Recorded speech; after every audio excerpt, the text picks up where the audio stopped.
Assalamualaikum warahmatullahi wabarakatuh. Salam sejahtera untuk kita semua.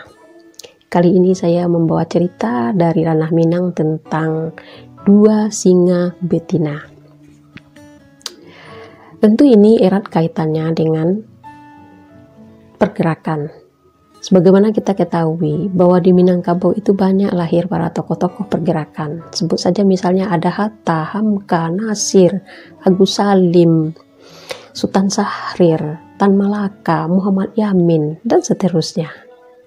Tidak hanya di kalangan laki-laki juga, tetapi di kalangan perempuan. Kita mengenal seperti Siti Mangopo, Rasuna Said, Rohana Kudus, Rahmah Elunisya, dan seterusnya. Tapi bagi saya ada menimbulkan pertanyaan, apa yang mempengaruhi tentang permunculan tokoh-tokoh itu di Minangkabau? Saya melihat ada beberapa faktor yang mempengaruhinya. Di antaranya adalah satu, faktor alamiah, lingkungan alam yang begitu indah yang ditawarkan oleh alam Minangkabau ini mempengaruhi terhadap cara berpikir orang, cara bertindak orang. Sebab lingkungan alam yang indah berkontribusi terhadap cara berpikir orang dan bertindak seseorang. Oleh sebab itu, alam yang indah yang ada ditawarkan oleh Minangkabau ini, besar asumsi saya ini, itu adalah salah satu penyumbang kepada lahirnya para tokoh-tokoh pergerakan tersebut. Yang kedua, ada faktor tradisi yang kita pelihara, yaitu merantau.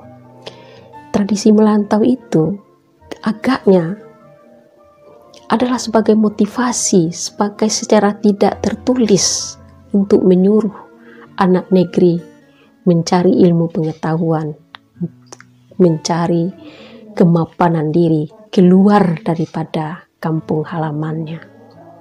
Karena di perantauan, dia bisa menemukan berbagai macam ilmu pengetahuan, dan ilmu pengetahuan diperoleh di rantau itulah berpengaruh terhadap cara pola berpikir, cara bertindak, dan cara orang melakukan aktivitas. Bahkan itu pun berpengaruh terhadap cara pergerakan yang dilakukannya. Kalau kita lihat, semua tokoh-tokoh yang kita sebutkan tadi adalah orang yang semuanya pergi merantau, meninggalkan kampung halamannya. Jadi di perantauan itulah dia mengolah hidup dan melihat dunia ini sebagai tempat perjuangan. Yang ketiga, saya melihat ada tradisi literasi yang tumbuh berkembang, mempengaruhi corak berpikir orang menjadi seorang yang mampu mengolah pikirannya untuk melakukan pergerakan-pergerakan tadi. Apa itu? Menurut hasil penelitian yang dilakukan oleh Ahmad Adam, seorang peneliti dari negara tetangga, kemudian hasil penelitiannya itu dibukukan dengan judul Suara dari Minangkabau dan diterbitkan oleh Universiti Malaya. Ada 209 surat kabar yang terbit antara tahun 1900 sampai 1945 di Minangkabau ini. Seperti cendawan yang tumbuh di musim hujan, jamur yang tumbuh di musim hujan, begitu banyak. Kabar yang 209 ini bermacam-macam ideologi dan kepentingannya. Namun, 8 di antaranya merupakan surat kabar yang berafiliasi terhadap pergerakan perempuan. Mana yang 8 itu? Ini yang lebih menarik. Ada Jauharah untuk bangsa perempuan, ada Suara Kaum Ibu Sumatera, ada Sunting Melayu, ada Medan Putri, dan seterusnya. Jadi, perempuan juga melakukan pergerakan melalui surat kabar. Nah, surat kabar ini menjadi corong, menjadi alat untuk menginformasikan kepada khalayak ramai tentang ilmu pengetahuan dan semangat perjuangan tadi. Itulah yang menjadi nafas bagi para kaum muda ketika itu. Dia mampu, surat kabar ini memberikan pencerahan-pencerahan dan pergerakan-pergerakan yang harus dilakukan oleh orang pada masa itu. Nah, kedua-dua yang saya sebut tokoh tadi itu, Singa Betina tadi, dia juga bergerak dalam surat kabar ini. Siapa itu? Dia adalah Singa Betina itu, satu Rasuna Said dan satu lagi Rohana Kudus. Kedua-duanya merupakan perempuan yang bergerak melalui surat kabar dan melalui pendidikan. Ini yang menarik. Jika kita lihat satu Rasuna Said. Rasuna Said ini adalah seorang perempuan lahir di tepian Danau Meninjau yang indah, yang tidak jauh dari kampung Buya Hamka, kemudian menghabiskan masa kecilnya di tanah kelahirannya ini, kemudian pergi merantau untuk melanjutkan sekolahnya ke Padang Panjang. Di Padang Panjang itulah tumbuh berkembang sebagai perempuan yang yakin dan sadar terhadap pergerakan, sehingga dia masuk berbagai organisasi. Pada umur 16 tahun dia masuk kepada organisasi Syarikat Rakyat. Setelah itu dia tidak puas dengan organisasi itu, mendirikan organisasi dinamakan dengan PERMI, Persatuan Muslimin Indonesia, bersama kawan-kawannya. Nah, disitulah dia mengasah keterampilan dia untuk berpidato, berpolitik, dan seterusnya. Nah, di samping itu, dia juga menjadi seorang guru terhadap adik-adik kelasnya. Dia ngajar di Diniyah Putri. Di samping dia jadi kakak kelas, dia juga ngajar. Kemudian juga mendharma baktikan untuk ngajar di Diniyah Putri beberapa tahun. Namun, dia ditangkap oleh Belanda karena pidatonya yang begitu ditakuti. Nah, terpaksa si Rasuna Said ini dipenjarakan di Semarang selebih kurang 1 tahun 1 bulan. Jadi 1 tahun 1 bulan dia dipenjara di Semarang. Setelah itu balik ke Ranah Minang. Setelah balik itulah dia kemudian meneruskan pergerakannya dengan berbagai organisasi tadi. Namun ada dia mendirikan sekolah keputrian dan ada juga aktif dalam dunia jurnalistik tadi. Nah, dia juga mendirikan sebuah surat kabar namanya Medan Putri ketika dia pindah ke Medan. Dia buatlah di situ, dia didirikanlah Medan Putri itu sebagai surat kabar untuk perempuan. Nah, ada satu hal yang paling menarik kalau kita lihat di Rasuna Said. Dia tidak ingin melihat perempuan itu terbelakang ketika itu. Oleh sebab itu perempuan harus mendapatkan pendidikan, harus mendapatkan perhatian. Nah, salah satu itulah pergerakan yang nampak oleh saya dari Rasuna Said itu. Dia berjuang untuk perempuan supaya tidak terbelakang. Kemudian di samping itu, dia sangat menyadari betul bahwa perempuan perlu aktif di dunia politik. Sebagaimana kita ketahui, di akhir hayatnya, dia juga menjadi seorang anggota DPR RI dan kemudian Dewan Pertimbangan Agung, dan meninggal pada tahun 1965. Kemudian dia dianugerahi sebagai pahlawan nasional.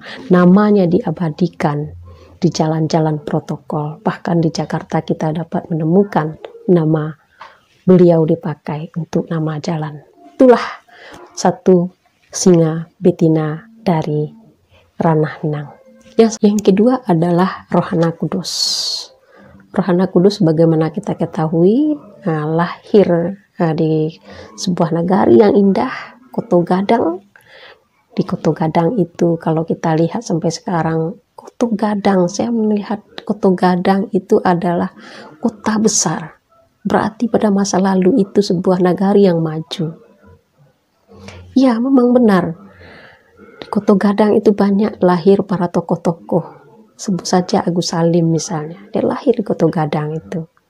Jadi kalau kita lihat sekarang, Koto Gadang itu seperti miniatur Eropa Belanda gitu. Karena banyak peninggalan-peninggalan rumah-rumah tua di situ bergaya semi Eropa itu.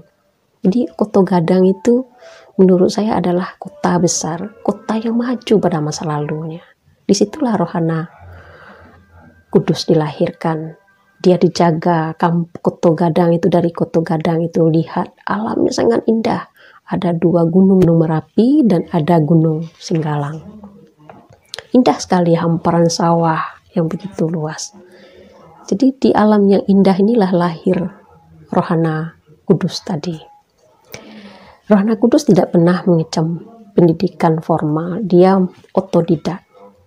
Tetapi memiliki keinginan yang kuat untuk bisa membaca dan berhitung itu. Nah, kemudian sejak kecil pun dia juga sudah tertarik menjadi seorang guru. Dia pernah bersama teman-temannya main guru-guruan. Rohana adalah sebagai gurunya, mengajarkan anak-anak di sekitarnya, di teras rumahnya untuk belajar membaca dan belajar berhitung. Nah, kemudian setelah dewasa, dia menyadari betul bahwa salah satu faktor ketertinggalan perempuan itu adalah karena perempuan tidak memiliki keterampilan. Oleh sebab itu, dia menyadari hal ini penting, maka dia dirikanlah bersama kawan-kawannya sekolah untuk keterampilan perempuan yang diberinya nama dengan Kerajinan Amai Setia. Sekolah itu masih ada sampai saat sekarang. Di Kerajinan Amai Setia itu tempat di mana perempuan dilatih memiliki skill dengan berbagai keterampilan, terutama terkait dengan keterampilan tenun-menenun, jahit-menjahit, yang sesuai lah pada masa itu. Hasil daripada kerajinan keterampilan itu kemudian dipasarkan. Nah, keuangannya itu adalah digunakan untuk para siswa-siswanya yang membuat keterampilan ini. Inilah bagusnya ketika itu dilakukan oleh Rohana Kudus. Jadi saya melihat Kerajinan Amai Setia itu adalah sebagai lembaga untuk memotivasi perempuan memiliki entrepreneur. Jadi dia juga sebagai pelopor entrepreneur perempuan itu. Nah, di samping itu dia juga melihat bahwa perlu ada pergerakan masif terhadap perjuangan perempuan ini. Harus diberitahu ke masyarakat, harus ada media yang memacu, memotivasi, memberitahu terhadap siapapun, termasuk pada perempuan itu, bahwa perempuan harus maju, harus keluar daripada keterbelakangan. Maka dia juga bersama-sama dengan kawan-kawannya terjun kepada dunia jurnalistik. Dia jadi salah satunya mendirikan bersama kawan-kawannya itu adalah Sunting Melayu, sebuah surat kabar perempuan. Di surat kabar inilah Rohana diantaranya menuangkan pikiran pergerakannya terhadap perempuan.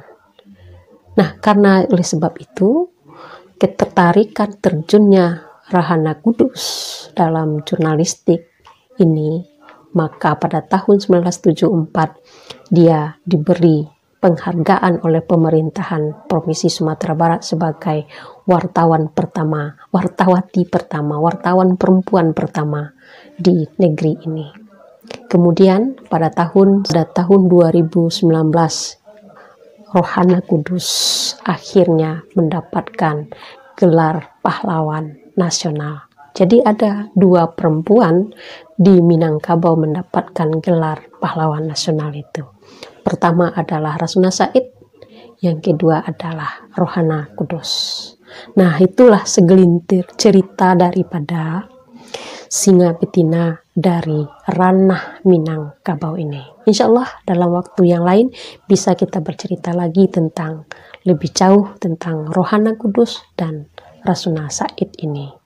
Jika ini bermanfaat, silahkan di like, subscribe, di share. Terima kasih atas perhatiannya, semoga ada manfaatnya. Assalamualaikum warahmatullahi wabarakatuh.